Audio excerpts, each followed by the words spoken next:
Hello. I would like to thank you for taking the time to consider my application. So without further ado, let's get to the meat of this video. My name is Eloy Ponce Vargas. I have recently graduated from the California State University of San Bernardino this fall of 2024 with a bachelor's degree in psychology with a focus in biological psychology. I am a second generation immigrant, the son of two undocumented immigrants, my mother being from Mexico and my father being from Cuba. I'm no stranger to economic hardships, as my family has relied on state assistance throughout most of my 26 years of life on this planet. I became especially familiar with economic hardship after the death of my father from colon cancer in late 2022. Though life has not always dealt me the greatest cards, I've persisted through life in spite of the statistical odds of people in my socioeconomic status. When it comes to what I am most passionate about in becoming a mental health professional, it definitely has to be having a direct positive impact on the lives of people who need it most, such as minorities, the marginalized, and socially maligned. I want to help queer people facing discrimination, POC feeling the weight of oppression, and the socially maligned that are affected by ostracization. I believe in being the change I want to see in the world, and that I should leave this world a better place than when I first entered it. I believe that being a mental health professional is the path I should take in order to accomplish this. There are a few things that I would like to learn in the MFT program provided by the San Diego State University.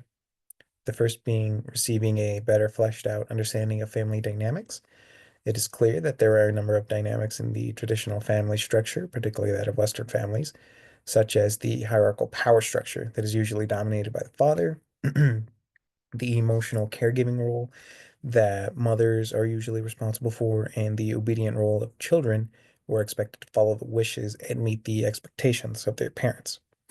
There seems to be a growing trend in this country that wishes to have more control over their children, emphasized by the recent increase in interest for homeschooling and a disdain for medical protocols meant to protect children from abuse. One thing I would like to learn is how to balance this relationship of power regarding parents and their children in a way that maximizes the well-being of all involved.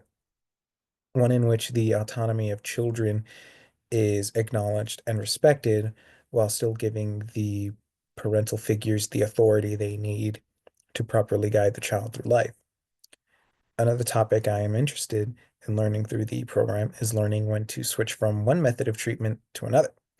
For example, if it's becoming clear that CBT, cognitive behavioral therapy, is proving ineffective at treating a client, when would it be appropriate to discuss this with said client and develop a plan to move on to another approach?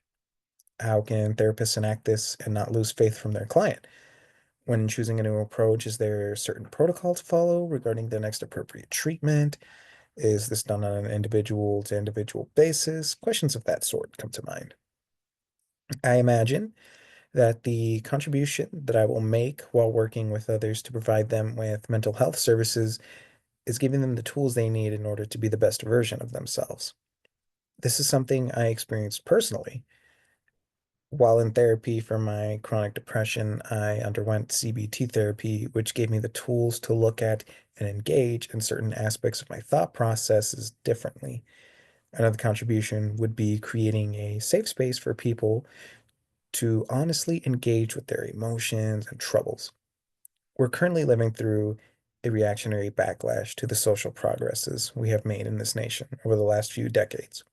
So it's more important now than ever to establish spaces in which those most affected by this, being POC, the queer community, women, are able to express their frustrations, concerns, and worries. I also believe I'm going to contribute to helping others achieve their goals, whether the goals be to make new friends by overcoming social anxiety and low self-esteem issues, or reducing the amount the client is having suicidal ideations.